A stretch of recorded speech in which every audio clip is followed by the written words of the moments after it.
In a small village nestled in the Andes Mountains of Peru, there lived a boy named Mateo. He was a spirited and curious child, known for his love of adventure and exploration.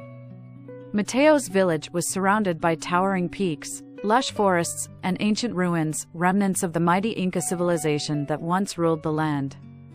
The villagers often spoke of hidden treasures and mysterious places that had yet to be discovered, and these stories fueled Mateo's imagination. One day, as Mateo was helping his father tend to their alpacas, he overheard two villagers talking about an old map they had found in a forgotten chest. The map was said to lead to the legendary Ciudad Perdida del Oro, the lost city of gold, a place where the Incas had hidden their vast wealth before the arrival of the Spanish conquistadors. The villagers dismissed the map as nothing more than a myth, but Mateo's heart raced with excitement. Could it be true? Could the lost city of gold really exist?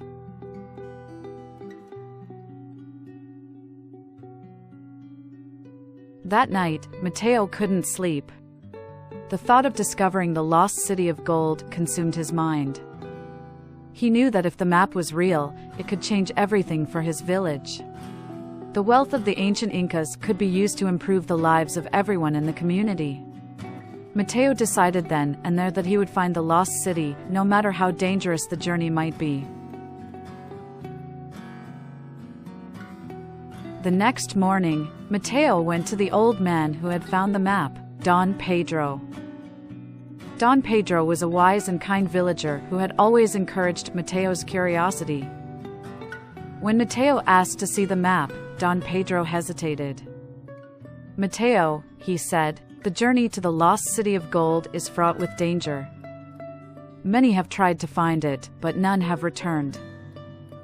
"I understand, Don Pedro," Mateo replied, his voice steady with determination. "But I believe I can find it. I want to help our village, and this could be the way." But still Don Pedro hesitated.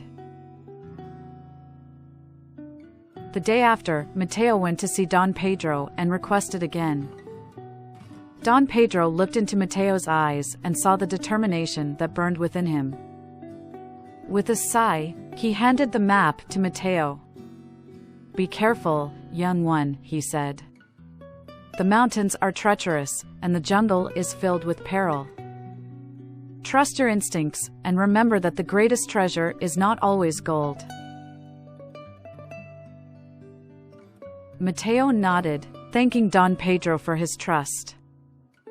He carefully studied the map, which was marked with symbols and landmarks that led deep into the mountains and through dense jungle. He packed a small bag with food, water, and a few essentials, including a sturdy knife that his father had given him. With a final glance at his village, Mateo set out on his journey.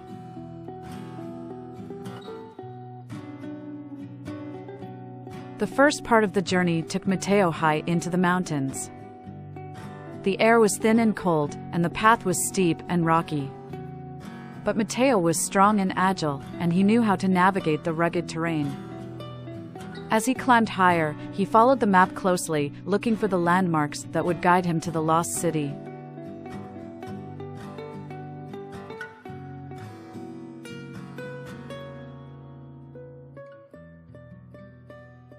Days passed, and Mateo pushed on, driven by the vision of the golden city that awaited him. He crossed raging rivers, scaled towering cliffs, and navigated through dense forests. Along the way, he encountered wild animals, treacherous weather, and difficult terrain, but he never lost sight of his goal.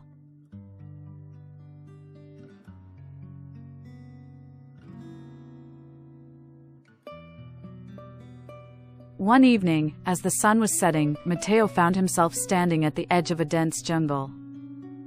According to the map, the lost city of gold lay deep within this jungle, hidden from the eyes of the world.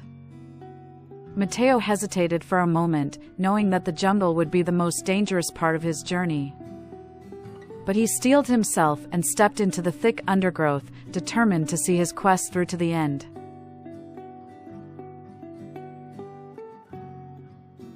The jungle was dark and humid, filled with the sounds of unseen creatures.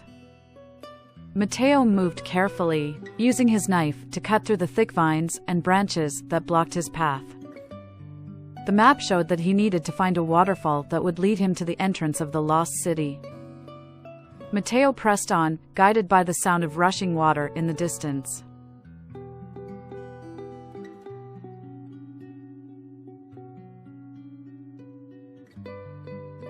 Finally, after what seemed like hours of trekking through the dense jungle, Mateo reached the waterfall. It was a breathtaking sight, with water cascading down from a great height, sparkling in the golden light of the setting sun. But Mateo's attention was drawn to something else, the entrance to a hidden cave, concealed behind the waterfall. This was it. The lost city of gold was just beyond that cave. Mateo took a deep breath and waded through the water, carefully making his way behind the waterfall. The cave was dark and damp, but Mateo's heart raced with anticipation. As he ventured deeper into the cave, the darkness began to lift, revealing a faint golden glow ahead. Mateo quickened his pace, and soon, the cave opened up into a vast chamber.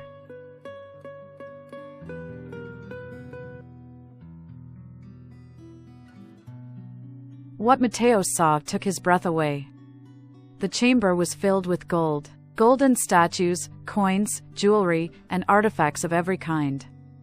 The walls were lined with intricately carved stones, depicting scenes from the life of the Inca people.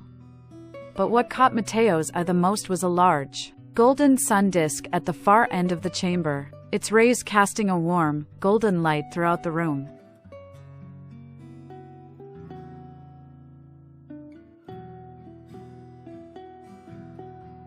Mateo realized that the true treasure was not the gold itself, but the knowledge and wisdom of the ancient Inca people. The wealth in this chamber could bring prosperity to his village, but it could also bring greed and destruction. Mateo knew that he had a choice to make. With a deep sense of responsibility, Mateo decided to take only the sun disk back to his village. It was a symbol of hope, a reminder of the greatness of the Inca civilization, and a gift that could inspire his people. Mateo carefully wrapped the sun disk in a cloth and made his way out of the cave.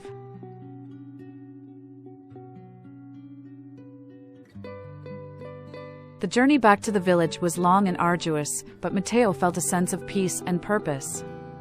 When he finally returned home, the villagers were overjoyed to see him. They gathered around as he unveiled the golden sun disk, and gasps of awe filled the air.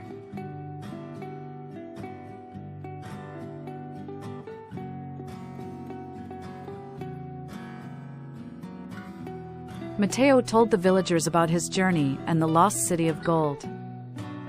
He explained his decision to leave the gold behind and bring only the sun disk, a symbol of their ancestors' wisdom and strength. The villagers understood and respected Mateo's choice. They knew that the true wealth of their village lay in their unity, culture, and connection to their land.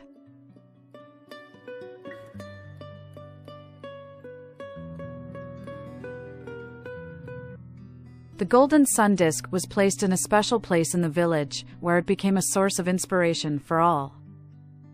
The villagers worked together to improve their lives, using their skills and knowledge to build a better future. Mateo's journey became a legend, a story of courage, wisdom, and the true meaning of treasure.